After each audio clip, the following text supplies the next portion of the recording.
그러면 오늘은 이제 아리 클래스 시즌 2의 1강 나만의 연설문을 써라 라는 제목으로 제가 오늘 연설문을 여러분이 어떻게 작성을 하셔야 되는지 연설문 작성법에 관한 강의를 먼저 간단히 해보도록 하고 그걸 바탕으로 이제 여러분이 연설문을 쓰는 방식에 대해서 좀 얘기를 해보도록 하겠습니다. 자, 일단 제 소개를 간단히 해야 되겠죠. 제가 많이 했지만 일단 저는 서울 강동초등학교를 졸업했고요. 강일중학교를 나왔고, 그다음에 건대부고를 졸업했고, 그다음에 서울대 정치학과를 졸업했죠. 여기서 청소년들은 와 하고 한번 반응이 온다고 했죠. 여러분은 어쩌란 말이냐. 그다음에 대학원을 졸업했고, 공군사관학교에서 교수원으로 군복무를 마쳤습니다. 그리고 MBN 기자가 됐죠. 그리고 앵커도 잠깐 했습니다. 이렇게 생겨도 앵커를 할 수 있다. 그다음에 청소년 연설대전이라는 행사를 기획을 했고, 또 청년 연설대전도 기획을 했죠. 자, 이건 제가 앵커할 때 사진입니다. 못 믿으실까 봐 가져와 봤는데, 여기 나온 친구들은 라니아라고, 그 미스트롯에 한 번 나왔었다고 얘기를 했었죠. 오죽이나 나갈 데가 없었으면 MBN에 다 출연을 했을까. 뭐 이후에 다들 잘 살고 계시기를 기대하겠습니다. 그다음에 제가 현직에 있을 때 마지막으로 했던 건 문재인 대통령 마크맨이었어요. 그래서 국회 출입 기자를 하면서 문재인 대통령 마크맨으로 취재를 했었고 이후에 청와대 파견을 가서 문재인 대통령님하고 임기 첫 해 첫 주 주말에 등산을 같이 갔었죠. 그다음에 2018년 이후로는 MBN의 노조 전임자가 돼서 MBN 노조 사무국장으로 일하다가 최근에 노조위원장에 취임을 했습니다. 그리고 이제 연설대전과의 인연은 이 대한민국 청소년 연설대전이라는 행사를 통해서 시작이 됐는데 제가 2014년 1월에 1차 대회를 하게 되고 2차, 3차, 4차, 5차, 6차, 7차, 8차, 9차, 10차까지 10번에 걸쳐서 5년 동안 이 대한민국 청소년 연설대전이라는 대회를 국회에서 개최를 했습니다. 자, 이게 인연이 돼서 이제 다양한 연설대회를 이어가게 되죠.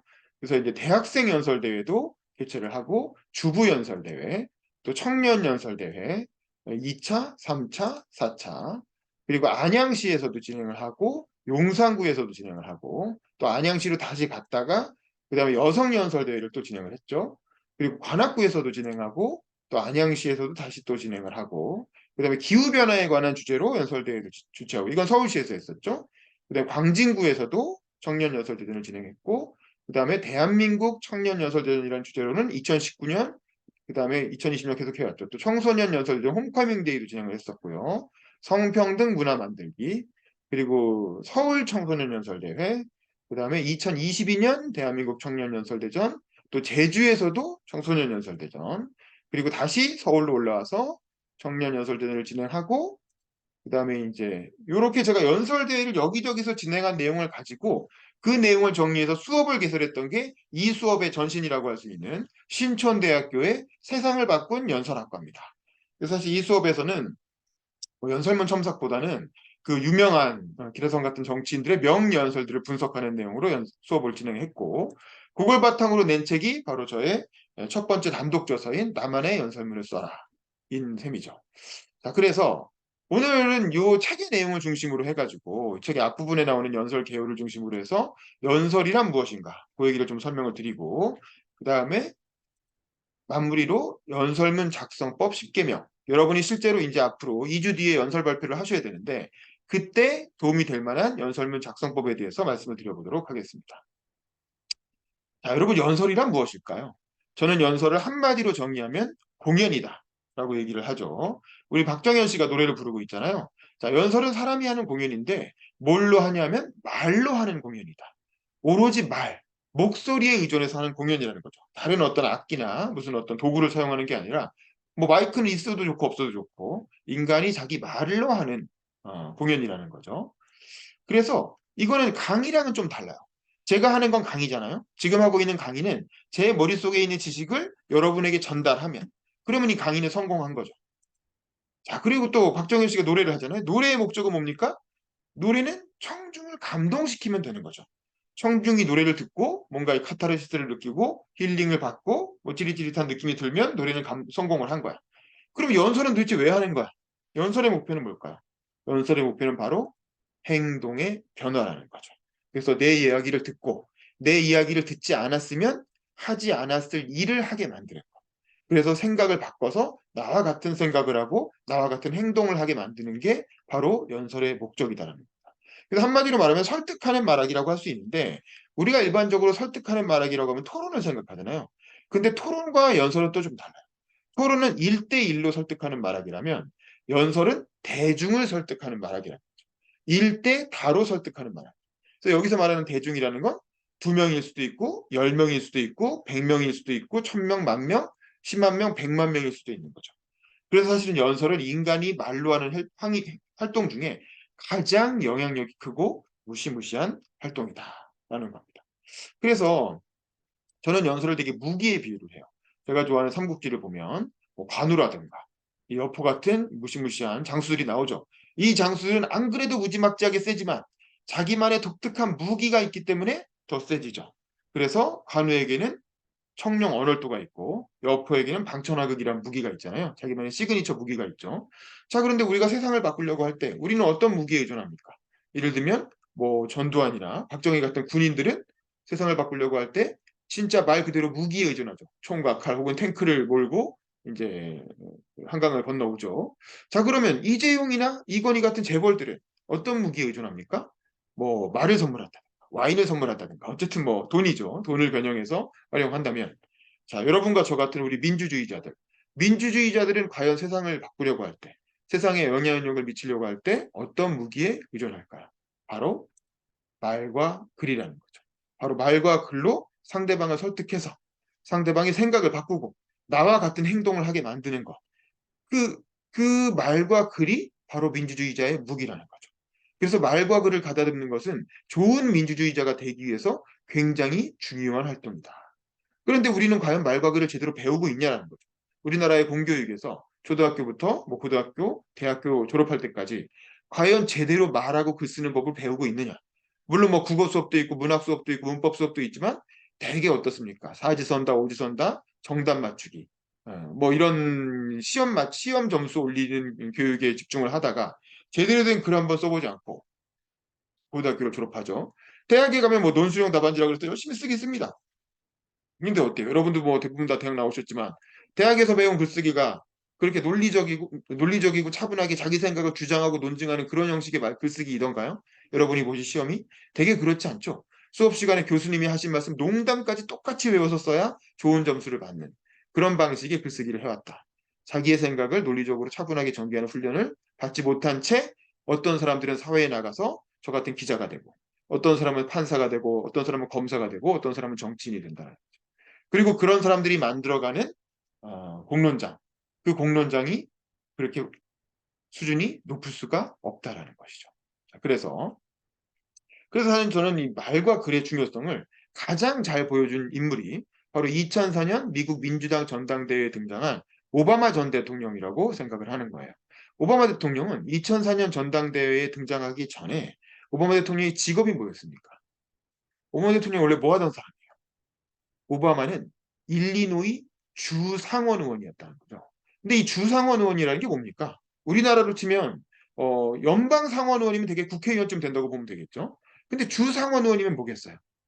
우리로 치면 한 뭐 서울시의원, 뭐 경기도의원 뭐 이쯤 되는 거죠. 그럼 여러분 한번 생각해 보세요. 과연 내가 우리 동네 시의원 이름 압니까? 혹은 우리 동네 도의원이 누군지 아세요? 뭐 여기 계신 뭐 정치 고관여층들은 뭐 특별히 더 관심이 있으니까 알 수도 있지만 대부분의 일반 시민들은 누군지도 모르는 사람이거든요. 오바마도 마찬가지였어요. 오바마도 2004년 민주당 전당대회에 축사자로 등장했을 때만 해도 전혀 그렇게 유명한 사람이 아니었습니다. 물론 당내에서는 뭐 나름대로 자기 스토리도 있고 그리고 이제 지방 의원을 거쳐서 한번 하원 의원에 도전했다가 한번 낙마하고 그리고 그 다음에 상원 의원에 도전하고 있는 중이었어요. 그리고 거기서 나름대로 인상적인 퍼포먼스를 통해서 주목을 받고 있었고 그렇기 때문에 이 전당대회 축사자로 섭외가 된 거지만 그래도 사실 대부분의 당원들은 몰랐습니다. 그래서 이 전당대회에 참여했던 한 10만 명 정도의 핵심 당원들은 도대체 오바마가 누구야? 저 사람이 뭔데 이 중요한 이게 전당대회라는 건 사실 4년에 한 번씩 대통령 후보를 선출하는 굉장히 중요한 축제의 장이잖아요. 거기에 뭐 저런 그 지방 의원을 전당대회 본선의 축사자에 올렸느냐라고 다들 의아하게 생각했죠. 그런데 오바마는 이 기회가 자기 인생에 다시 오지 않을 절호의 찬스라는 걸 너무나 잘 알았어요. 그래서 오바마는 자기가 상원 의원 선거에 출마해서 굉장히 바쁜 와중임에도 불구하고 이 전당대회 연설을 거의 한 달에 걸쳐서 열심히 준비를 합니다. 그리고 그 전당대회 연설에서 그야말로 빅샷을 터뜨리게 되는 거죠. 그래서 아무도 몰랐던 어떤 무명의 정치인 오바마가 이 15분간의 본인에게 주어졌던 15분간의 연설, 이걸 이제 뭐 최근에 나온 자서전이나 이런 거 보면 굉장히 우여곡절이 많아요. 원래 정해진 시간보다 줄어들고, 또 이미 쓴 원고 중에서 정말 멋진 문구는 또 당시 대선 후보였던 존 케리가 가져가고, 그러면서 뭐 스트레스도 많이 받고 뭐 여러 가지 우여곡절이 있습니다. 하지만 그럼에도 불구하고 본인에게 주어진 시간을 아주 적절하게 잘 활용해서 정말 최고의 명연설, 명스피치를 뽑아내죠.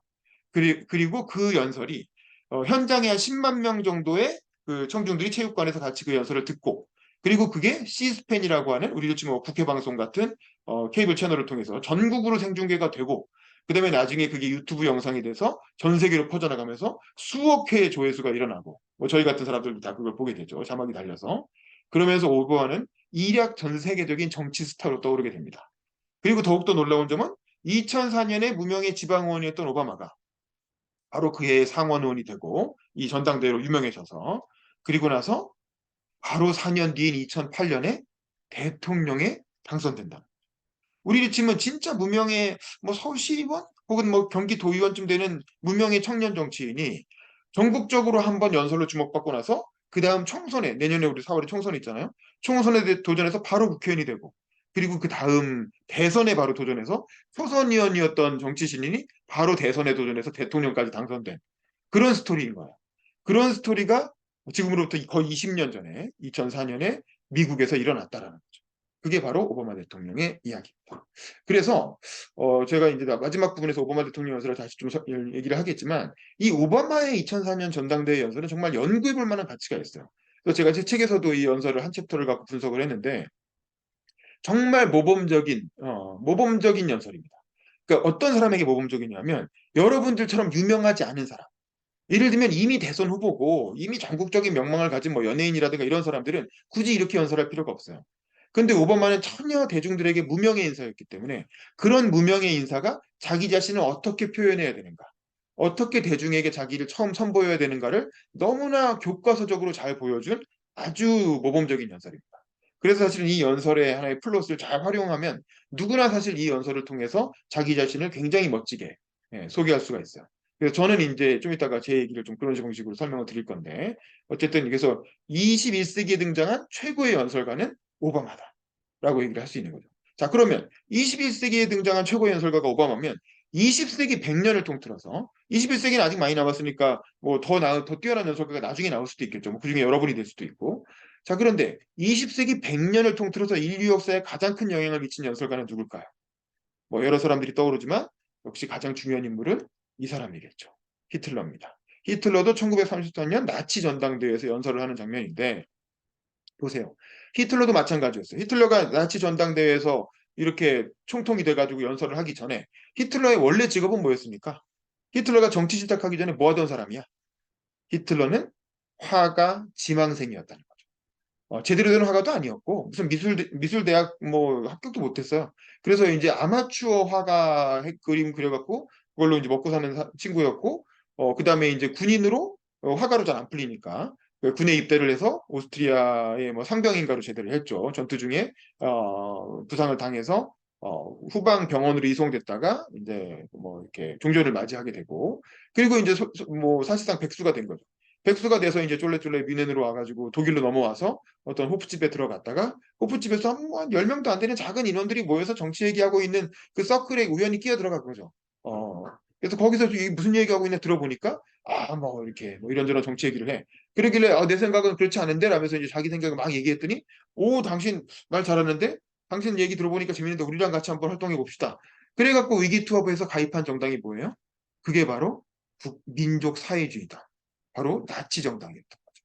그리고 그 나치 정당이 처음에는 진짜 뭐 0. 몇 프로밖에 득표를 못한 아주 군소 정당이었는데, 히틀러가 참여하면서 전국적인 선풍을 일으키고 1% 득표를 하고 5% 득표하고 10% 득표하고 20% 득표하고, 그래서 원내 일당이 되고, 그 원내 일당이 연정을 통해서 집권을 하고, 그래서 히틀러가 수상이 되고, 그다음에 당시 대통령이었던 힌덴부르크가 사명하면서 그 대통령직까지 승계해서 총리와 수상과 대통령을 합친 총통이 되는 거죠. 그리고 제3제국을 선포하고 국회를 무력화시키고 그야말로 독재 체제를 구축해서 그 다음에 어떻게 합니까? 유대인을 학살하고 2차 세계대전을 일으키고 소련으로 쳐들어가고 결국 그 결과 일본도 태평양 전쟁에 참여하고 그러다가 히틀러가 패망하고 일본도 원자폭탄을 맞고 그 여파로 우리나라까지 해방이 되는 거죠. 근데 그게 결국 다 뭘로 시작하는 겁니까? 히틀러의 연설에서부터 시작됐다는 거죠. 히틀러가 뭐 이렇게 엄청난 일을 벌이는 동안 뭘 했어요 도대체? 히틀러가 무슨 능력이 있었어요? 뭐 싸움을 잘했어요? 총을 잘 쐈어요? 전혀 그런 게 아니거든요. 히틀러는 오로지 연설을 잘했다. 히틀러의 말에서부터 시작된 나비 효과가 결국 20세기 초반에 세계사를 뒤흔들고 결국 우리나라의 역사에까지 영향을 미친 거죠. 그래서 사실 연설이라는 건 이렇게 무섭다는 거예요. 오바마처럼 굉장히 바람직한 방향으로 세상에 좋은 영향을 미칠 수도 있지만 히틀러처럼 전 세계를 파괴하는 위험한 영향을 미칠 수도 있다. 그래서 연설이라는 건 누구나 할 수 있지만 정말 조심스럽게 신중하게 해야 된다. 그런 얘기를 드리고 싶고요. 그만큼 연설의 위험성을 얘기를 한 거고. 그럼 우리나라는 어떻습니까? 우리나라도 사실은 이런 연설 문화가 옛날에 있었죠. 자, 여러분 이 사진을 보세요. 이 사진에서 지금 뒷짐을 지고 연설하고 계신 분 누굽니까? 우리가 다 아는 그 사람, 김대중 대통령이죠. 김대중 대통령이 1969년에 삼선개헌 반대 시위, 이게 이제 당시 신민당이 주최했던 이제 연설대회죠. 그 자리에서 청중들을 대상으로 삼선개헌은 국채의 변혁이다라고 하는 주제로 연설을 하고 있는 장면인데 그 연설은 제가 유튜브에 따로 정리를 해가지고 영상을 올려놨죠.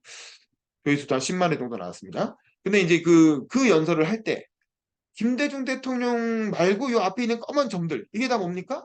이게 다 사람들이죠. 자, 여기가 이제 효창운동장이라는 곳이잖아요. 저희 용산구 저희 동네에 있는 지금도 효창운동장이 있죠. 이 효창운동장에 이 정도의 인원이 모이려면 도대체 이게 몇 명이겠어요? 몇 명이 모여야 이 정도 그림이 나올까요? 뭐 대략 당시 주최 측 추산이라 정확하지 않지만 당시 주최 측이 신민당이 밝힌 바에 따르면 30만 명이 모였다는 거예요. 30만 명. 30만 명이 모일 정도로 이렇게 그 연설 대회가 성황을 이뤘다는 거죠. 우리나라도 이런 연설 문화가 있었다는 거야. 근데 요즘 여러분은 어떻습니까? 요즘 여러분 이런 식으로 대규모의 군중이 모여서 다 같이 누군가의 연설을 듣는 그런 문화가 있습니까? 요즘은 사실 그런 문화를 찾아보기가 어렵죠. 사실 이런 문화 속에서 등장한 인물들이 누구예요? 우리 김대중 대통령이나 노무현 대통령 같은 명연설가들이 사실 민주화운동 시기에는 있었죠. 근데 사실 요즘은 이런 연설로 뜨는 사람 별로 보기가 어렵잖아요. 가장 최근에 연설로 뜬 사람이 제가 보기에는 촛불 집회 때 연설 잘해서 유명해진 이재명 민주당 대표하고 그다음에 이제 지난번 전당대회 때 뭐 국민의힘에서 돌풍을 일으켰던 이준석 씨, 이준석 대표 이런 사람들이 이제 연설로 조금 유명한 사람들이긴 한데 뭔가 대중적인 연설가라는 이제 그런 느낌은 잘 없죠. 그럼 왜 그렇게 됐을까요? 우리나라의 연설 문화 왜 이렇게 사라졌을까요? 뭐 예를 들면 뭐 어떤 사람들은 뭐 유튜브가 생겨서 그렇다. TV가 보급돼서 그렇다. 뭐 이렇게 얘기를 하죠. 근데 그럼 미국은 뭐야? 미국은 유튜버가 없나요? 미국은 TV가 없나요? 유럽은 다 있잖아요. 프랑스에 마크롱도 있고, 캐나다에 트리도도 있고, 미국이 오바마도 있고. 똑같은 환경인데 그런 데서는 여전히 명연설가들이 등장하고 스타 정치인들이 연설로 자기를 알리는데 왜 우리나라만 그런 문화가 사라졌냐라는 거죠. 저는 여러 가지 이유가 있겠지만 그건 제도의 변화 때문이다라는 겁니다. 우리가 2003년에 이른바 오세훈 선거법이라고 해서 정치관계법을 한번 크게 뜯어고친 적이 있어요. 그리고 이 법은 지금까지도 영향을 미치고 있어. 2003년에 고치고 나서 지금까지 20년째 못 고치고 있거든요. 이때 여러 가지 뭐 정치 자금법도 고치고 선거법도 고치고 여러 가지 부분을 고쳤지만 가장 중요한 변화 중에 하나가 합동연설회를 폐지한 거예요.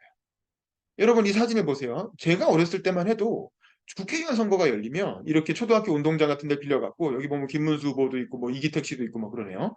이런 정치인들이 무대 위에 올라와서 이렇게 연설을 했어요. 뭐 일요일 아침에 시간 정해갖고 의무적으로 3회 모여서 연설을 하는 거야. 근데 요즘 여러분 어떻습니까? 이런 연설을 요즘 합니까?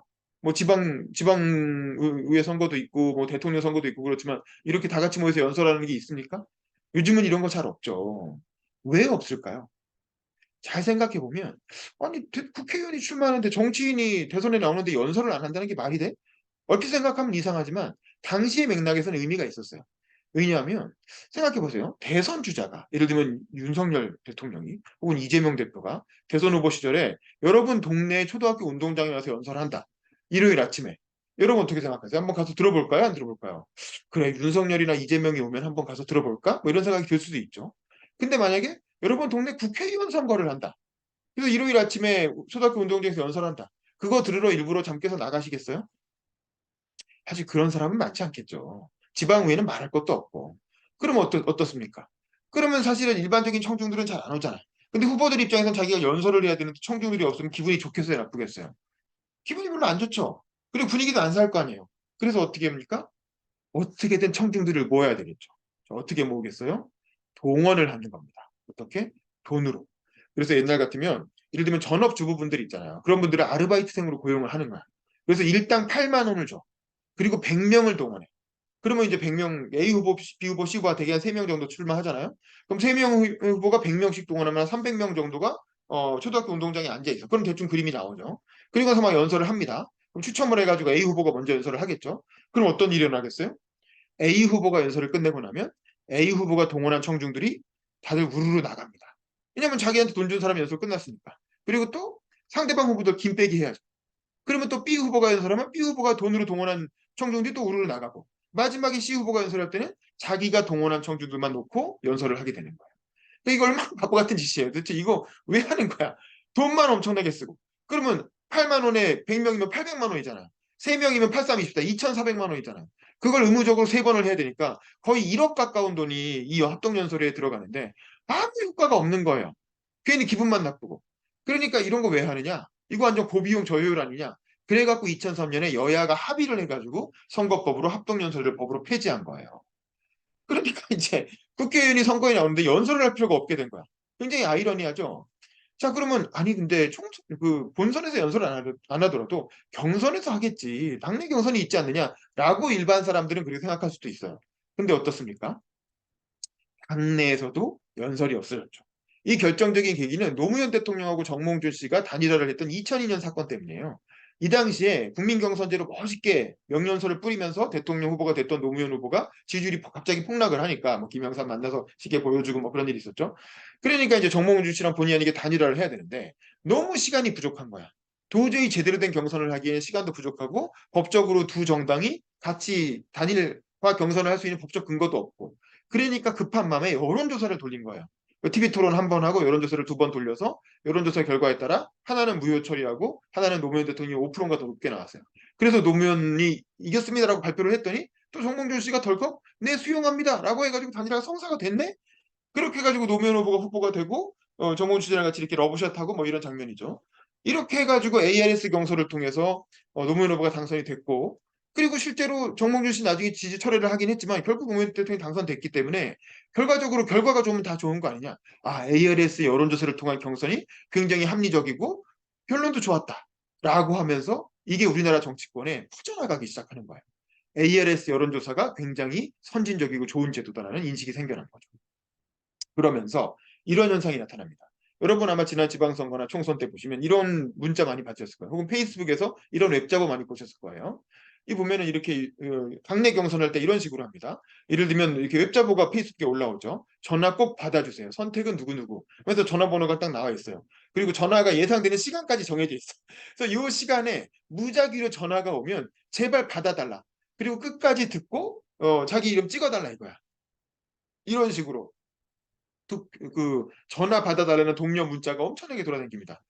얼마나 그래 이렇게 해서 전화를 받아요. 우연하게 랜덤으로 오는데 우연한테 나한테 걸렸어. 그러면 그 전화에서 뭐 후보들 연설이 나옵니까? 그런 거 아니죠. 그 짧은 시간 안에 이게 여론조사를 진행해야 되기 때문에 그냥 후보 1번 누구 그다음에 직함을 2개를 알려줍니다.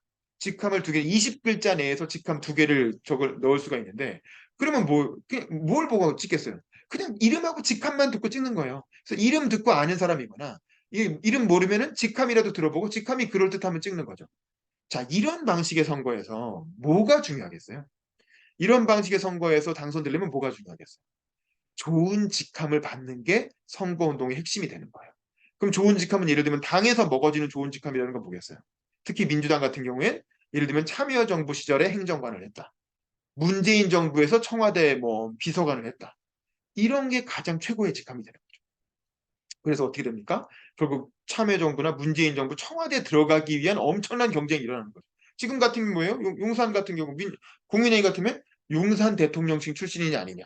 이런 게 또 국민의힘 안에서 되게 중요한 스펙이 되겠죠. 그럼 생각해보세요. 대통령실 들어가려면 청와대 들어가려면 어떻게 됩니까? 연설을 잘해야 됩니까? 그런 거 아니죠. 줄을 잘 서야 된다, 줄을. 그래서 이른바 윤회관이면 윤회관, 뭐 친명이면 친명, 이른바 당내 힘 있는 인사들한테 열심히 인사하고, 열심히 그런 분들에 의한 행사 쫓아다니고, 그런 분들이 회식 자리 하면 열심히 쫓아가서 얼굴 비치고, 명함 돌리고, 같이 소주, 맥주, 폭탄주 섞어 마시고, 그러면서 인간관계 쌓아야, 그래야 청와대 들어가잖아요. 그럼 그런 사람들이 나중에 스펙이, 그게 좋은 스펙이 돼서 국회의원도 출마하고 경선도 통과한다라는 거야. 그 과정에서 무슨 연설을 하고 무슨 정견을 발표하고 자기가 왜 정치를 하려고 하는지 무슨 공약을 준비했는지 얘기할 기회가 어디 있겠어요. 그러니까 이런 식의 ARS 여론조사 경선으로는 연설이라는 걸 들어갈 일이 없는 거예요. 자, 그리고 또 하나. 아니던데 본선 때 보면 이렇게 유세차 연설 하던데 이렇게 길거리 유세차 세워놓고 연설하잖아 라고 말할 수 있지만 솔직히 여러분 이런 유세차 연설하는 거 처음부터 끝까지 지나가다 말고 딱 서서 끝까지 들은 적 있으세요? 오늘 수강 시청하신 우리 그 박정훈님은 이런 유세차 무대에 올라가서 명연설을 하셔갖고 그걸로 유명해지긴 했지만 그건 사실은 유튜브에서 유명해진 거죠. 유세차 현장에서는 그걸 직접 이렇게 들은 일반 시민은 많지 않았겠죠. 이제 선거 운동원들끼리 들은 거지. 근데 이제 그게 나중에 유튜브에 올라가서 그게 100만 조회수가 터지고 이러면서 되게 유명해진 분들이 있지만 대개 유세차 연설이라는 건 여기 보세요. 어디다 세워놓습니까? 길거리에 세워놓잖아요. 특히 건널목에. 건널목이란 공간은 어떤 공간입니까? 굉장히 바쁘게 어딘가를 가는 공간이잖아요. 근데 유세차가 있는들 가다 말고 갑자기 다 시간 정해서 가고 있는데 갑자기 유세차 저거 선거 운동하네 그러면서 가만히 가다 말고 자기 시간 버려가면서 들을 사람이 얼마나 되겠어요. 그냥 그 신호 바뀌는 1분, 2분 사이에 뭐든 그냥 이렇게 나왔다고 티를 내야 되는 거야. 그러려면 막 고래고래 소리를 지르면서 이름 얘기하고 저 여기 나왔어요라고 해서 이름 한번 외치는 정도 수준밖에 안 되는 거죠. 거기서 무슨 오바마처럼 한 15분 정도 전략을 짜가지고 자기를 소개하고 공약을 소개하고 정견을 발표하는 게 어떻게 가능하겠냐고요. 이런 유세차 연설에서. 그냥 춤이나 추다 끝나는 거지. 그래서 전혀 연설다운 연설을 할 수 있는 무대가 아니다라는 거죠. 그래서 결국 이 결과는 뭐냐면 이런 결과를 가져온다. 우리가 2012년 대선 당시에 그 당시 대통령 후보로 나왔던 문재인 전 대통령, 또 안철수 현 국민의힘 의원이죠. 이런 분들이 대선 후보라고 해서 각 당에서 뭐 가장 뛰어난 정치인으로 나왔는데 한 번도 연설을 해본 적이 없던 분들이 이 문재인 대통령은 변호사만 하던 분이고 안철수 씨는 기업인만 하던 분이고 이런 분들이 그냥 언론의 유명세를 타고 정치권에 영위돼서 갑자기 대선 주자가 되니까 이런 분들이 갑자기 연설을 하고 TV 토론을 하는데 도저히 들어줄 수가 없는 무슨 계속 말 버벅대고 버퍼링하고 그러니까 시청자인 내가 봐도 내가 그냥 저기 나가서 얘기해도 저거보다 훨씬 잘하겠다 싶은 그런 수준의 연설을 하는 걸 우리는 볼 수밖에 없었고 그 결과가 뭡니까? 바로 이런 결과를 가져왔다는 거죠. 그나마 2012년 대선에서 가장 정치를 오래 하고 연설도 많이 해보신 분이 바로 이분이었고 이분의 연설을 누가 써줬다는 겁니까? 바로 그 국정농단의 주역 최서원 씨, 당시 최순실이라고 불렸죠. 그분이 연설을 만졌다는 거죠. 그래서 결국에는 대통령의 연설을 지배하는 자가 결국 국정을 농단했다는 거죠. 국정을 지배하고 대통령이 어쨌든 이렇게 눈과 귀를 가리게 되었다라는 거죠. 그래서 저는 우리가 2016년 겨울에 그 추운 날씨에 거리에 나와서 촛불을 들고 그 탄핵을 외칠 수밖에 없었던 거는 대한민국 민주주의에 굉장히 큰 결함이 있었다는 거야. 굉장히 큰 구멍이 뚫려 있었던 거예요. 그래서 사실은 이거는 저희 같은 언론의 책임일 수도 있고, 그 다음에 이런 분들을 후보로 뽑은 정당 내부의 경선 과정의 문제일 수도 있고, 그리고 이런 분들을 컨트롤하고 체크해야 할 시민사회의 역할일 수도 있는데, 하여간 우리 모두가 한국 민주주의, 한국의 공론장에 뭔가 굉장히 큰 구멍이 뚫려 있었던 거죠. 그 구멍을 비집고 들어가서 국정농단 세력이 결국 정권을 잡을 수 있었던 것이 아닌가라는 생각이 들고 그래서 바로 그 빈틈을 메꾸는 것 그게 바로 저는 연설 문화라고 생각을 하는 거예요. 그래서 제가 이렇게 열심히 이런 연설과 관련된 강의를 열고 여기저기서 연설 대회를 주최하는 이유는 바로 우리나라의 사라진 연설 문화를 복원하는 게 바로 민주주의를 한 단계 업그레이드 시키는 거고 더 좋은 공론장을 만듦으로써 우리가 더 좋은 민주 시민으로서 삶을 풍성하게 하고 또 정당 정치를 튼튼하게 하기 위해서다라고 말씀을 드리겠습니다. 자, 이렇게 해서 제가 이 수업을 개최한 취지에 대해서 좀 말씀을 드렸고 연설의 중요성도 좀 설명을 했고요. 자, 그러면 도대체 그 중요한 연설 너는 얼마나 잘하는데 이제 이쯤 되면 도대체 네가 뭔데 뭐 이런 걸 연설을 하는 거야? 라고 생각하실 수 있잖아요. 그래서 오늘은 사례로 제 연설을 한번 가지고 와봤습니다. 제가 처음으로 사실은 이 연설에 눈을 뜨고 연설에 관심을 가지게 된 계기는 이 2013년 이후라는 책 때문이었어요. 이건 이제 좀 이따 나오는 이 김대호 소장님이 내신 책인데 이분이 사실은 이 2012년 총선에 출마하기 위해서 총선 출마용 북 콘서트를 하게 된 거예요. 요즘 출판 기념회 여기저기서 많이 하잖아요. 요즘이 한참 그런 시즌이죠. 그때 이분이 제가 하는 그 독서 모임에 오셔갖고 저자 강연을 하시고 나서 저를 되게 좋게 본 거예요. 그래서 윤범기 기자가 이런 독서 모임도 진행하고 뭐 굉장히 훌륭하니까 자기가 하는 출판 기념회, 자기가 이제 총선 출마를 위해서 준비하고 있는 출판 기념회에 최연소 축사자로. 왜냐면 이분은 어쨌든 386 세대, 당시에 이제 586, 지금은 586이지만 486 세대로서 자기보다 좀 젊은 청년, 저는 그때 30대였으니까 청년이 좀 축사를 해줬으면 좋겠다. 근데 윤 기자가 좀 해주면 좋을 것 같다라고 해서 저를 이제 축사자로 초청을 하신 거예요. 그래서 그래. 저도 한 번도 그런데 제가 구경은 갔어도 제가 무대 위에 올라가서 남들한테 무슨 이렇게 축사를 하거나 축사도 일종의 스피치잖아요. 그런 스피치를 해본 경험이 없었던 거야. 그래서 내가 이런 걸 할 수 있을까 싶으면서도 그래도 뭐 어쨌든 좋은 제안을 해줬는데 또 뭐 이렇게 구사하기도 그렇고 해서 그래 한번 해보자 라고 생각을 하고 이제 축사를 구상하기 시작했죠. 그때 제가 아이디어로 착안했던 게 오바마의 2004년 전당대회 연설이었던 거야. 저는 그때 그 당시에 이제 최용님이라는 친구의 어떤 소개를 듣고 오바마 연설에 관한 얘기를 듣고 나서 굉장히 오바마 연설에 심취해 있었어요. 그래서 오바마 연설처럼 나도 저런 멋진 연설을 해보고 싶다고 생각을 했고 축사 제안이 왔을 때 뭘 얘기해야 될지라고 생각하다가 오바마 연설을 내 연설에 한번 차용을 해보자. 오바마 연설의 어떤 그 스토리텔링 기법을 내 연설로 차용을 해서 그걸 갖고 내 이야기를 한번 해보자라고 생각을 한 거죠. 자, 그래서 실제로 이제 이 북 콘서트를 가게 됩니다. 여기는 이제 그 유명한 서울 광화문에 있는 프레스센터입니다. 되게 이제 그런 출판기념회 같은 거 프레스센터에서 많이 하죠. 그래서 제가 이제 축사를 하려고 가니까 이게 평일 저녁 7시에 하는 행사였어요. 그러니까 이게 평일 저녁 7시면 어떤 시간입니까? 되게 저녁 먹어야 될 시간이잖아요. 근데 이제 이 저자님이 사실 돈이 별로 없다 보니까 식사 주문이 안 돼 있는 거야. 그리고 앞에 간단하게 이렇게 뭐 다과 정도 과자 좀 놓고 있는데 식사는 행사 끝나고 행사 빨리 끝내버리고 행사 끝나고 뒤풀이를 같이 먹으러 가자 뭐 이렇게 된 거예요. 그러니까 그 자리에는 밥이 없어. 근데 이제 한 200명 정도의 청중들이 모였어요. 그 중에는 뭐 꽤 유명한 정치인도 있었고 김병준 전 교육부총리 있죠. 얼마 전까지 정경련 회장하신 뭐 그런 분도 있었고 뭐 하여간 김대호 수장이 본인의 인맥을 총동원해가지고 어쨌든 유명한 사람들을 많이 모아놨어. 예, 그분들이 다 이제 돈 봉투 갖고 와가지고 책 사고 이제 후원하는 일종의 그런 후원의 행사인 거죠. 근데 이제 평일 7시에 행사가 시작이 됐는데 저녁 식사가 제공이 안 되니까 사람들이 이제 슬슬 시간이 가면 갈수록 배가 고파지기 시작하죠. 배가 고파지면 기분이 나쁘면서 빨리 행사 끝냈으면 좋겠다는 마음이 생겨나잖아요. 자, 그런데 또 저는 맨 마지막 순서인 거야. 순서를 딱 해놓은 걸 보니까. 왜냐하면 나는 뭐 전혀 유명하지도 않고, 솔직히 이 책 판매나 뭐 김대호 소장의 득표에 도움되는 사람도 아니니까, 당연히 뭐 맨 끝으로 해놨겠죠. 저도 뭐 이해를 합니다. 근데 이 앞에 하는 사람들이 너무 길게 하는 거야. 이게 다들 그 김대호 수장과의 인연이 너무너무 많고 하고 싶은 얘기도 많고 그러니까 그냥 원래 탄 사람당 뭐 5분씩만 하기로 했는데 어떤 사람은 10분 하고 어떤 사람은 15분 하고 계속 행사가 길어지고 어떤 사람들은 또 피아노 공연을 하고 어떤 사람은 시낭송을 하고 그러면서 이제 행사가 막 주구장창 이어지는 거예요. 그래갖고 한 2시간 가까이 이어지는 거야. 아니 7시에 시작한 행사가 밤 9시가 다 돼가는 거야. 얼마나 사람들이 배가 고프고 짜증이 났겠어요. 그러니까 참가자들이 원래 처음에 200명 정도 모여있던데 한 100명 정도가 하나둘 슬슬 가는 거야. 그리고 이제 끝까지 남아서 뒤풀이 가야 되는 사람들만 남아가지고 이렇게 억지로 참으면서 이제 기다리고 있는 거죠. 근데 이제 내 앞자리에 이제 순서상으로 제 앞자리까지 왔는데 갑자기 사회자가 뭐라 그러냐면 여러분 이번이 마지막 순서입니다. 오래 기다리셨죠? 이제 좀 있으면 끝납니다. 이렇게 안내를 하는 거예요. 나는 아직 하지도 않았는데 내 앞자리가 마지막 순서라는 거야. 나는 해보지도 못하게 끝나게 생긴 거야. 그래서 아니, 그게 솔직히 좀 화가 나더라고요. 이거 뭐야? 이 김대호 소장 나 불러놓고 나는 그냥 시간 없다고 잘라버리겠다는 거야? 뭐 그런 생각이 드니까 근데 차마 그렇게 말해서 제가 쪽지로 적어갖고 김대호 소장한테 이제 쭉 몰래 가서 이제 저자한테 이제 쪽지를 보냈어요. 소장님 뭐 너무 늦어지고 있죠. 저는 안 해도 괜찮습니다. 뭐 하고 이렇게 쪽지를 쓱 보냈더니 그걸 보고 그래 윤 기자가 있었지 그러면서 그게 이제 진짜 안 해도 된다는 얘기가 아니잖아요. 그러니까 그걸 보고 사회자한테 쓱 연지를 줘가지고 윤봉기까지 한 번만 소개해 주라고 이렇게 된 거예요. 그렇게 해가 기껏 왔는데 그냥 갈 수 없다라고 해서 이제 쪽지를 줬고 그래서 그 덕에 맨 마지막 순서로 이제 무대에 이렇게 올라가게 된 거죠. 그래서 겨우 이제 무대에 올라오긴 올라왔어. 근데 이미 2시간이 넘게 생산을 지나갔고 청중들은 배가 고프고 도대체 이놈의 행사 왜 이렇게 안 끝나나 막 짜증이 나 있고 이게 굉장히 적대적인 마음으로 이제 나를 딱 보고 있는 거야. 자, 그 상황에서 제가 무대 위에 올라간 겁니다. 저에게도 한 5분 정도의 시간이 주어졌죠. 그럼 제가 무슨 얘기를 했을까요?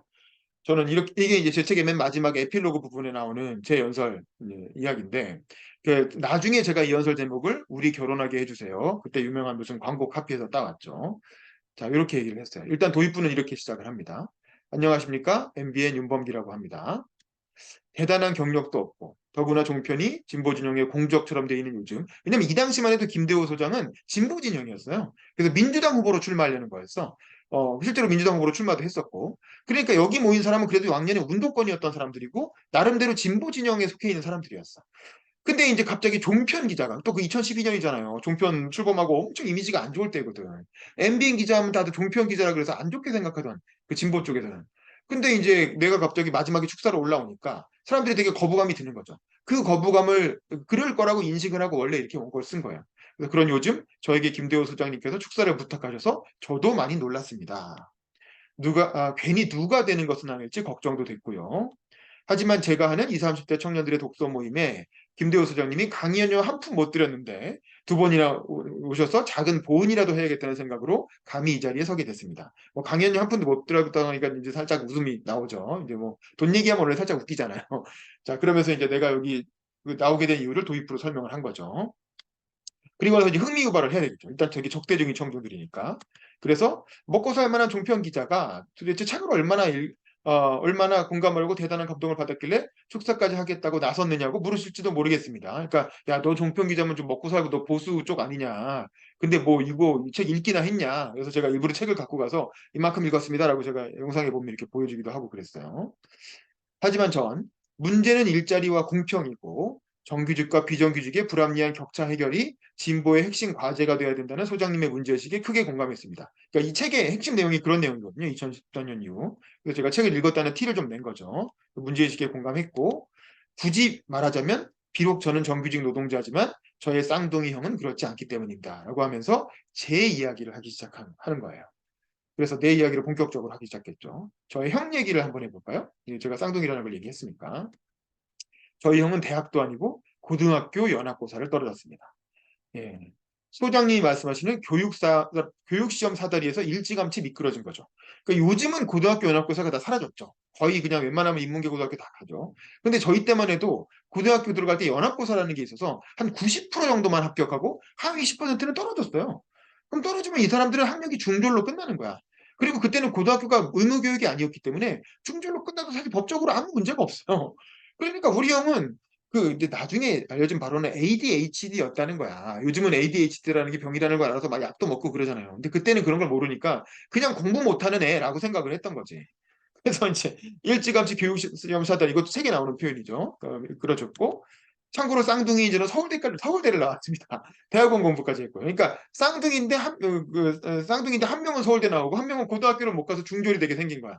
그러니까 이 사례가 되게 재밌잖아요. 제3자가 보기에는 신기하기도 하고. 그러니까 여기서 흥미 유발을 딱 시키는 거죠. 자, 저희 형이 어떤 인생을 살았을지 대략 짐작이 가시나요? 중졸이 학력이 될 뻔했던 저희 형은 검정고시로 고등학교를 패스하고 전문대에 갔습니다. 자, 그런데 연합고사도 떨어진 사람이 어떻게 검정고시를 패스했느냐? 앞자리에 외고 자퇴생이 앉았답니다. 그러니까 한마디로 말해서 외고 자퇴생이 앞자리에 앉아서 컨닝을 했다 이런 얘기죠. 그러니까 이제 이 부분에서 한번 이제 웃음을 주는 거죠. 그러면 청중들이 한번 빵 하고 터지면서 같이 웃었죠. 그러면서 분위기가 누그러지는 겁니다. 그러니까 저에 대해서 뭐 지금 뭐야 종편 기자 아니야? 뭐 이렇게 생각했던 사람들이 이런 얘기를 들으면서 이제 마음이 부드러워지면서 얘기에 좀 집중하고 얘기를 좀 들어봐야 되겠는데라는 생각이 이제 생기게 되는 거죠. 자, 어쨌든 전문대를 겨우 졸업했어도 원래 공부를 잘 못했던 형은 전공을 살리지도 못하고 바로 비정규직 노동시장으로 편입됐습니다. 제가 아는 한 편의점 알바에서 짜장면 배달부, 주유소 총잡이까지 저희 형이 안 해본 직종이 없을 겁니다. 편의점 알바, 짜장면 배달부, 주유소 총잡이 다 쉬운 표현들이잖아요. 우리가 일상적으로 쓰는 그냥 비정규직 뭐를 전전했습니다 이런 게 아니라 일부러 이렇게 구체적인 표현을 써서 바로 우리 형이 했던 일들이 눈에 보이게 그림으로 그려지게 이렇게 설명을 한 거죠. 그래서 지금 저희 형은 우체국에서 우편물을 분류하는 아르바이트를 하고 있습니다. 2년 이상 근무해서 무기계약직이 단결로 바뀌었다고 하는데 함부로 잘리지 않을 뿐이지 월급은 120만 원입니다. 그러니까 이 당시에 최저임금을 받은 거죠. 무기계약직 사실 그때 무기계약직이라도 계속하고 있었으면 지금쯤 공무원 됐을 텐데 그때 이제 그걸 못 버텨가지고 그만두는 바람에 또 지금도 사실은 또 계속 이렇게 그 프리랜서를 전전하고 있죠. 우리 형 요즘은 순천향대 병원에서 그 환자 이송하는 일을 하고 있는데 그것도 뭐 한 200만 원 정도 받는 역시 최저임금이랑 딱 똑같이 올라가는 거예요. 지금도 최저임금 받고 있는 건데 어쨌든 자, 저희 형 나이가 저랑 동갑이니까 올해 36살입니다. 제가 그때 36살 때 이혼설을 한 거죠. 자, 저희 형 결혼할 수 있을까요? 자, 여기서 청중들에게 좀 묵직한 한 방을 날리는 거죠. 36살인데 월급이 120만 원이고 비정규직이야. 결혼할 수 있냐라는 거죠. 누구나 사실 마음속으로 답을 알고 있죠. 대한민국에서 서울 살면서 36살인데 월급 120만 원이면 결혼 못하죠. 다 알고 있죠. 자, 여기서 한번 청중들에게 묵직한 질문을 던지고 그 다음에 3살 위인 큰형도 저또 삼형제야. 그래서 큰형도 마찬가지야. 큰형이 또 얘기를 하는 거예요. 한 번 더 들어가는 거죠. 자, 지방대 공대를 나온 저희 형은 게임 유통협력업체 계약직으로 들어갔다가 이때가 마침 IMF 때였어요. 그러니까 너무 이게 그 월급을 적게 주는 시대였어요. 그래서 월 60만 원씩 이제 인턴이어갖고 월 60만 원씩 주는 극심한 노동 착취를 견디지 못하고 나와서 결국에는 5년 넘게 변리사 시험 공부만 했어. 근데 사실 이때 5년이지. 사실 이때로부터 시작해서 가장 최근까지 거의 20년을 변리사 시험 공부만 했어요. 붙었겠습니까? 끝내 못 붙었어요. 그래서 그 큰형도 지금 그 작은 형이랑 같이 순천향대병원에서 환자 이송하는 일 하고 있어요. 아휴, 참 하여간 올해 이게 당시에 39살이고 이때부터 한 10년 지났으니까 지금 거의 49살, 그러니까 거의 50이 됐죠. 역시 결혼 못하고 계시고 그 결혼 못하기는 마찬가지입니다. 그러니까 삼형제가 다 결혼 못하고 있는 이야기를 하는 거야. 그래서 저희 또 우리 어머니 얘기를 또 하는 거야. 우리 어머니는 어렸을 때 일찌감치 아버지와 헤어지고, 그러니까 이혼을 하신 거죠. 그래서 저희가 결손 가정이 됐죠. 혼자서 삼형제를 키우셨어요. 근데 아무 기술도 없는 여자가 서울에서 아들 셋을 키우려니 결국 작은 사업을 할 수밖에 없었고 그게 독서실이었다는 거야. 그랬는데 자영업을 한 거죠. 근데 마침 97년 만에 IMF가 터졌어요. 어떻게 됐겠어요? 임대료 몇 달 밀렸더니 집주인이 용역들을 동원해서 독서실 집기 다 드러내 버렸어요. 그래서 결국 독서실 망했죠. 온 가족이 말 그대로 길거리에 나앉았어요. 이게 실제로 98년에 저희 집에서 일어났던 일입니다. 그래서 우여곡절 끝에 젊었을 때 따둔 공인중개사 자격증으로 겨우 부동산 사무실을 하나 내셔서 저희가 지금 용산에 모여서 같이 살게 됐죠. 한남 뉴타운 바라보고 들어와서 할투를 겨우 다시 모았지만 요즘 뭐 그때 요즘도 그렇지만 그때도 부동산 경기가 워낙 안 좋으니까 사무실 유지하는 것도 얼마나 힘들지 대략 짐작하실 수 있을 겁니다. 뭐 지금 최근까지도 마찬가지 상황이죠. 자, 그래서 이제 다시 주제로 돌아오는 거예요. 자, 저는 그런 생각을 해봅니다. 김대호 소장님이 말씀하신 것처럼 대한민국이 비정규직도 살만한 세상이었다면 저희 형들의 인생은 어땠을까? 저희 형들은 따지고 보면 다 비정규직인 거잖아요. 그리고 중소기업이나 자영업자도 성공할 수 있는 시장 사다리가 작동했다면 우리 어머니의 인생은 달라질 수 있었을까? 그러니까 비정규직은 저희 형들이고 자영업자는 저희 어머니였던 거잖아요. 그래서 과연 그러니까 이 책이 2014년 이후의 내용이 그런 그 정규직과 비정규직의 격차, 그리고 이제 대기업과 중소기업 자영업자의 격차, 뭐 이런 거에 문제점을 지적하는 거기 때문에 이 책의 이야기를 저희 가족의 이야기에 대입해서 얘기를 한 겁니다. 그래서 우리 모두의 얘기를 확대시킨 거죠. 그런데 이런 저희 가족의 이야기는 저 하나만의 이야기가 아닐 것입니다. IMF 이후 김대중 노무현 이명박 정부를 거치며 진보와 보수의 기득권 세력들이 자기 밥그릇 지키기와 사익 극대화에만 몰두한 사이에 우리 사회에서 소외되고 힘없는 약자들이 살아온 보편적인 이야기일 것입니다. 라면서 이게 우리 가족의 이야기일 뿐만 아니라 우리 모두가 겪고 있는 이야기다. 라면서 이게 제가 자기 얘기를 하나 보다라고 들었는데 알고 보니까 우리 모두의 이야기를 하고 있는 거예요. 이렇게 확대시키는 겁니다. 그러면 청중들도 갑자기 혹시 나도 그렇지 않나? 혹은 내 주변에도 그런 사례가 있지 않나? 하면서 스스로를 돌아보게 되는 거죠. 그리고 이건 나한테도 해당되는 얘기이기 때문에 이걸 우리가 같이 해결해야 되는 문제가 되는 거예요. 이렇게 우리 이야기를 확장시키면서 청중들이 더 관심을 가지게 만드는 거죠.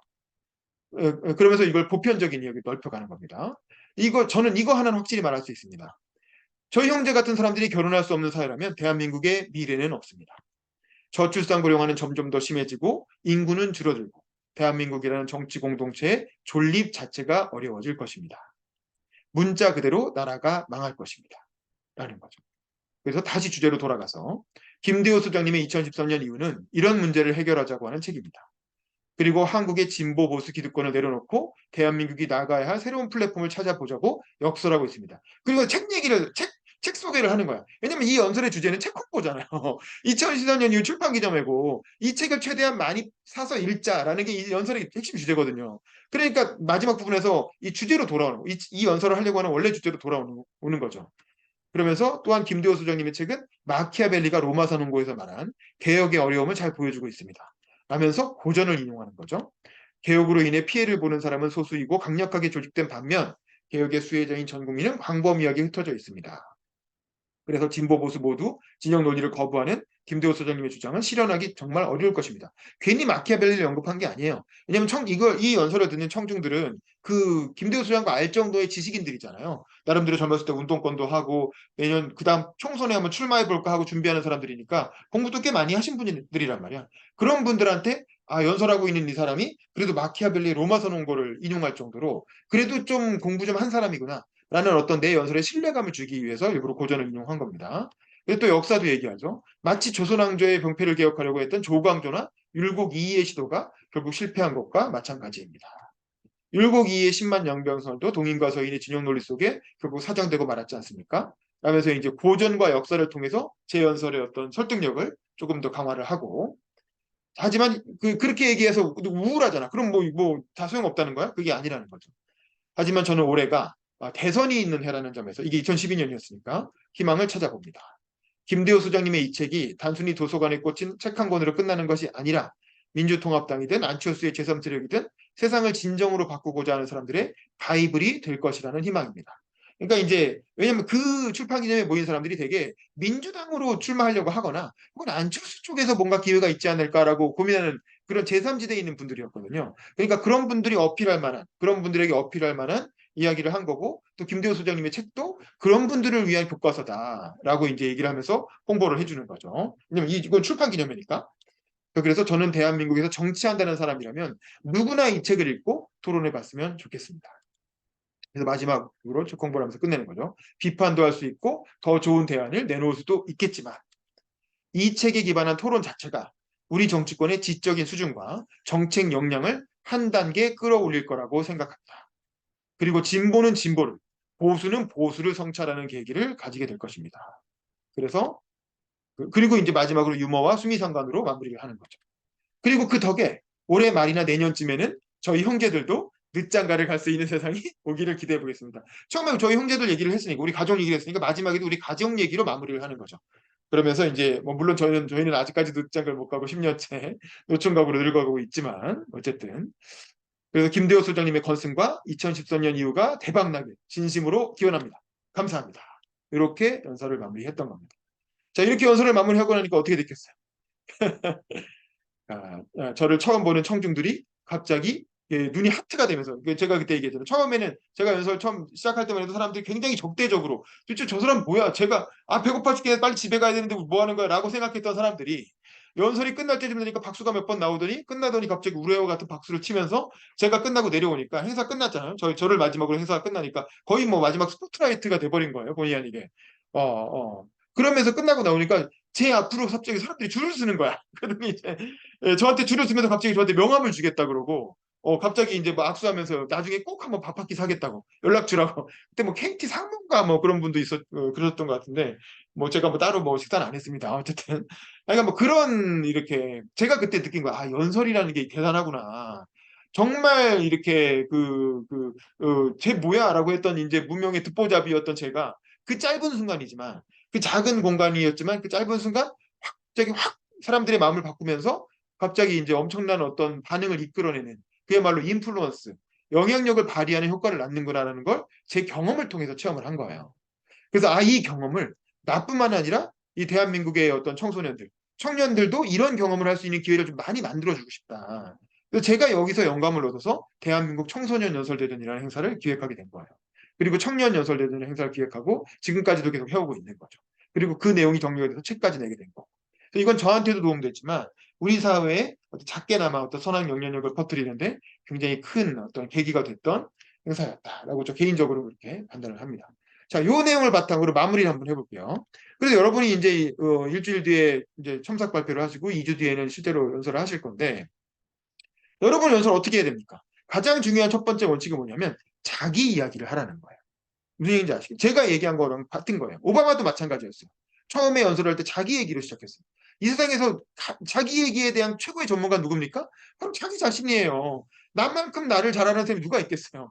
그래서 이건 제 얘기인데요라고 하면 청중들은 딴짓 하다가도 갑자기 고개를 들고 한번 봅니다. 이렇게 보기라도 해요. 그때 청중들을 사로잡아야 되는 거예요. 그래서 자기 이야기로 연설을 시작하는 거죠. 자, 그런데 아까 제가 말씀드린 것처럼 자기 이야기를 하되 처음부터 끝까지 자기 이야기만 하면 어떻게 되겠어요? 그냥 그건 자기 자랑일 뿐이잖아요. 그래서 어떻게 됩니까? 자기 이야기를 하되 우리 모두의 이야기로 확장시키라는 거야. 세상 사람들의 이야기는 자기 이야기인 것 같지만 사실 자기 얘기가 아니에요. 결국 세상 사람들이 다 연결돼 있거든요. 저도 제 이야기를 했지만 그걸 이렇게 우리 모두 이야기로 확장시킨 것처럼 오바마도 그런 식으로 얘기했어요. 그래서 여러분도 자기 이야기로 시작하되 이걸 우리 사회의 보편적인 이슈랑 연결시키라는 거예요. 그게 핵심입니다. 그래서 1번 자기 이야기를 해라. 2번 우리 모두 이야기로 확장시켜라. 그리고 나서 반론을 수용하라. 왜냐하면 모든 주장에는 다 반론이 있어요. 오바마가 특히 연설을 보면 그런 걸 잘해요. 나는 A라는 주장을, 민주당의 주장을 얘기하지만 공화당의 주장도 일리가 있다. 라고 하면서 상대방의 주장을 수용하는 거예요. 그 반론을 수용하면 어떤 효과가 나냐면, 아, 저 사람은 참 균형 감각이 있구나. 저 사람은 상대방의 주장까지도 다 공부하고 그럼에도 불구하고 자기 주장을 고수하는 사람이고. 그러니까 반론을 수용해서 저 사람 말이 맞다고 인정하라는 얘기가 아니라 반론은 수용하지만 그걸 바탕으로 해서 한 발짝 더 나가서 재반박을 하는 거죠. 그래서 반론 수용과 재반박을 통해서 자기 논리의 설득력을 높이라는 거고요. 그 다음에 하나의 메시지에 집중하라는 거야. 그래서 저 같은 경우는 한 10분 정도, 5분 정도 연설을 했는데 오바마는 15분을 연설을 했거든요. 그리고 김대중 대통령도 15분 연설했어요. 삼성개헌 다닐 때. 근데 때로는 뭐 4, 50분짜리 강연 형태의 연설도 있을 수 있어요. 근데 어쨌든 좋은 연설은 끝나고 나면 하나의 메시지가 머릿속에 남아있다. 한 문장으로. 한 문장으로 정리가 안 되는 연설은 좋은 연설이 아니에요. 그래서 저는 제 연설을 나중에 제목을 붙일 때 우리 결혼하게 해주세요. 그러니까 결혼 이야기로 제 연설을 한 문장으로 정리를 한 거죠. 하지만 그 제 연설의 핵심 메시지는 2013년 이후 책 사라. 책 사서 좀 읽어보라. 라는 게 이제 제 연설의 메시지였지만 어쨌든 그 제목은 우리 결혼하게 해주세요. 라는 하나의 문장으로 정리를 했던 거죠. 여러분도 연설문을 쓸 때 일단 문장을 하나 써보세요. 그러니까 제목을 정하라는 거야. 제목을 실제로 연설 때 제 연설의 제목은 뭡니다라고 발표는 안 하겠지만 그래도 마음속으로 연설의 제목을 정해놓고 그 메시지에 집중해서 연설문을 쓰고 나중에 퇴고할 때 그 메시지와 상관없는 내용은 다 지우라는 거예요. 그래야 대나무가 쪼개지듯이 하나의 메시지에 집중하는 연설이 나오게 되는 거죠. 그 다음에 청중과 대화하듯이 연설을 하라는 거예요. 근데 사실 이게 연설이라는 건 일대 다루 말하기라 그랬잖아요. 대중을 설득하는 말인데 대화라는 건 말이 오고 가야 되는데 어떻게 일대 다루 말하면서 대화를 하냐? 할 수 있죠. 어떻게 하면 됩니까? 질문을 하면 돼요. 근데 어떤 질문을 던지냐면 쉬운 질문을 던지라는 거죠. 이걸 잘한 게 바로 김대중 대통령이에요. 김대중 대통령 삼성개헌 반대 연설 보면 끊임없이 청중들한테 질문을 던집니다. 근데 어떤 질문을 던지냐면 아주 쉬운 질문을 던져요. 그래서 예, 아니오로 답변할 수 있는 아주 쉬운 질문. 예를 들면 오바마도 2004년 전당대회 연설 때 이런 질문을 하거든요. 연설을 쫙 하다 말고 여러분 희망의 정치를 원하십니까? 냉소의 정치를 원하십니까? 이렇게 물어요. 그럼 청중들이 뭐라고 대답하겠어요? 당연히 희망이요. 다 같이 호프라고 외치죠. 그러면 그걸 딱 받아서 바로 위에서 또 연설을 하는 거야. 그러니까 애초에 연설문을 쓸 때부터 청중이 뭐라고 답할지까지 괄원에다 적어 놓는 거야. 그리고 나서 계속 연설을 이어가는 거죠. 그래서 쉬운 질문을 통해서 청중의 답변까지 유도하고 그걸 여러 번 하다 보면 아무리 100만 명이 모여서 연설을 들어도 연설이 끝나고 나면 내가 저 사람과 1대1로 대화한 듯한 느낌을 주게 되는 거예요. 김대중 대통령의 연설이 특히 그랬고 그래서 김대중 대통령이 그런 연설을 할 때마다 수많은 팬들이 막 생겨나는 거지. 그래서 호남인들이 김대중 대통령한테 열광하게 된 이유는 사실은 그런 아주 김대중 특유의 그런 연설 기법 때문이기도 하다라는 겁니다. 그리고 또 하나 도입부의 전력을 다해라. 아까 제 연설도 그렇고 오바마 대통령의 연설도 그렇고 김대중의 연설도 그렇고 도입부가 특히 인상적이고 재밌어요. 그 오바마 대통령은 자기 아버지 이야기를 했고 저는 제 형들 이야기를 했고 김대중 대통령은 도입부의 황소 이야기를 했죠. 그 당시 공화당의 상징이 황소였기 때문에 지방에서 어떤 시골에서 황소가 미쳐가고 날뛰는 걸 마을 주민들이 힘을 합쳐서 경찰이 칼빈총으로 쏴서 잡았다. 뭐 이런 에피소드로 시작하잖아요. 이게 도입부가 인상적이니까 오 뭐지 하고 듣게 되는 거예요.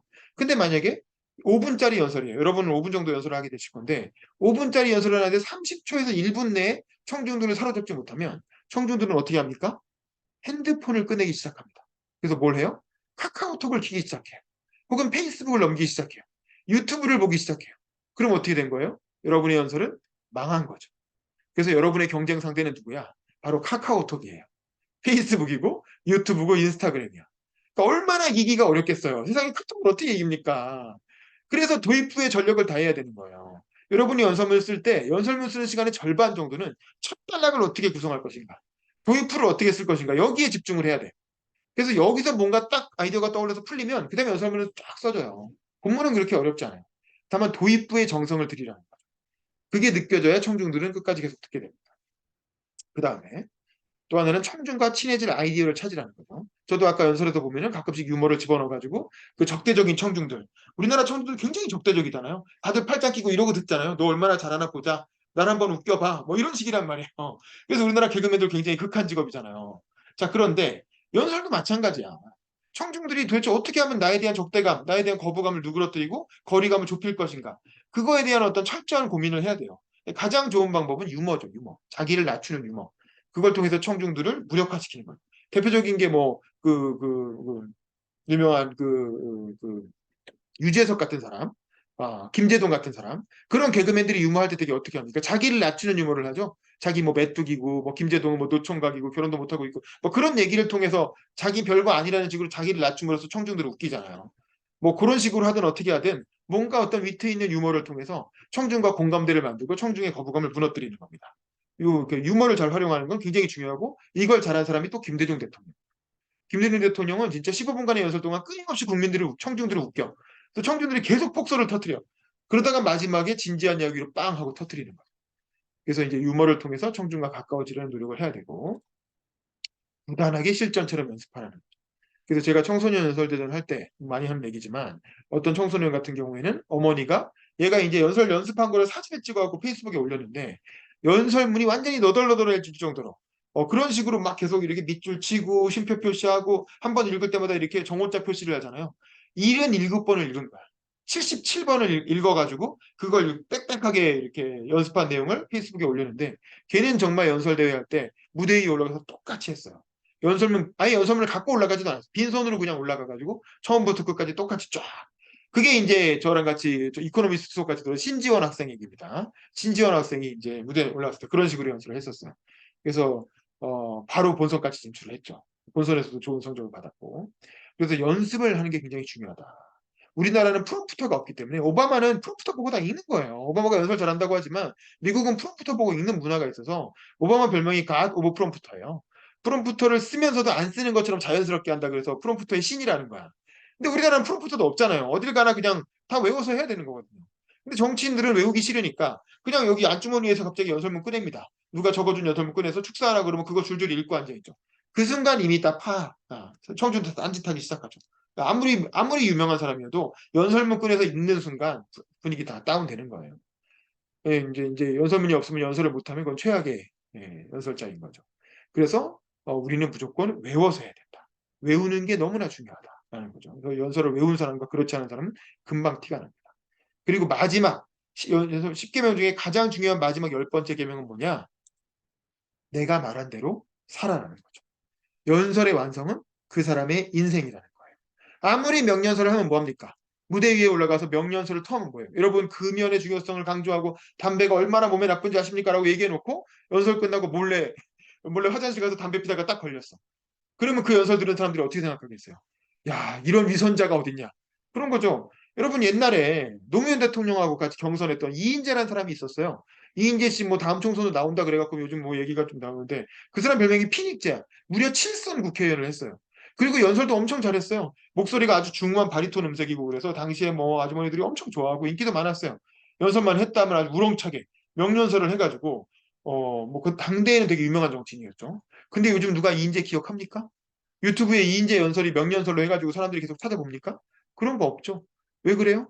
이인재는 뭐 그 당시에 이제 한나라당이었죠. 한나라당 경선 출마했다가 떨어지면 경선 불복하고 탈당하고 새정당만 되고, 민주당 경선도 출마했다가 떨어지면 또 탈당해갖고 자유선진당 가고, 거기도 또 떨어졌다가 뭐 잘 안 되면 또 국민의힘 돌아오고.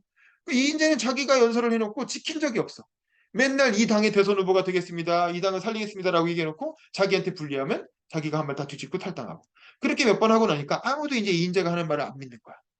무슨 얘기인지 아시겠죠? 근데 우리가 김대중 대통령이나 노무현 대통령을 명연설가로 기억하는 이유는 뭡니까? 그분들은 그래도 자기가 한 말을 지키기 위해서 평생을 일관되게 노력을 했고, 자기가 한 말을 지키기 위해서 많은 불이익을 감수했고, 마지막 순간에는 목숨까지 던졌다는 거죠. 그래서 자기의 연설을 인생으로 실천해냈기 때문에 우리가 그 분들을 명연설가로 지금까지 기억을 하는 거죠. 그래서 여러분도 저희가 이 연설을 마지막에는 오프라인에서 할 거잖아요. 그래서 오프라인 종강 파티를 하면서 연설을 할 건데 그걸 또 영상을 찍을 거예요. 그래가지고 여러분이 한 연설이 나중에 유튜브에 네트워크 아리 홈페이지 유튜브 채널을 통해서 올라갈 건데, 그래서 여러분이 한 연설이 유튜브의 기록으로 남고, 그리고 그게 나중에 후손들이 여러분의 자녀들이나 나중에 이제 또 나이가 들어서 한참 뭐 30년 40년 지나서 여러분이 다시 보더라도, 아 내가 이 연설을 정말 실천하면서 내가 이 연설대로 살았다, 내가 말한 대로 살았다라고 말할 수 있는 그런 연설문을 써야 된다는 겁니다. 그래야 그 연설이 좋은 연설이 되고 나중에 회자되고 명연설로 평가를 받는다는 거죠. 근데 그렇지 않고 단순히 이 대회에서 혹은 이 수업에서 좋은 성적을 받고, 우리가 뭐 성적 매기는 거 아니지만 좋은 평가를 받기 위해서 그냥 어떻게 좋은 말 막 조합해가지고 여기저기서 찾아와서 막 했어. 그리고 잊어버리고 그 다음에 나는 아무도 신경 안 쓰고 내 맘대로 막 살아. 그러면 그건 아무리 그 순간 좋은 연설을 했더라도 좋은 연설이라고 할 수가 없게 되는 거죠. 또 내가 말한 대로 사는 실천을 통한 인생이 바로 연설의 완성이다 라는 걸로 좋은 연설문 10계명을 정리해 보도록 하겠습니다. 제 강의는 여기서 마치도록 하겠습니다. 수고하셨습니다. 자, 여기까지 해서 일단은 그 강의에 관한 설명을 드리고, 그 다음에 이제 청중들 우리 수강생 여러분의 이야기를 들으면서 마치도록 하겠습니다.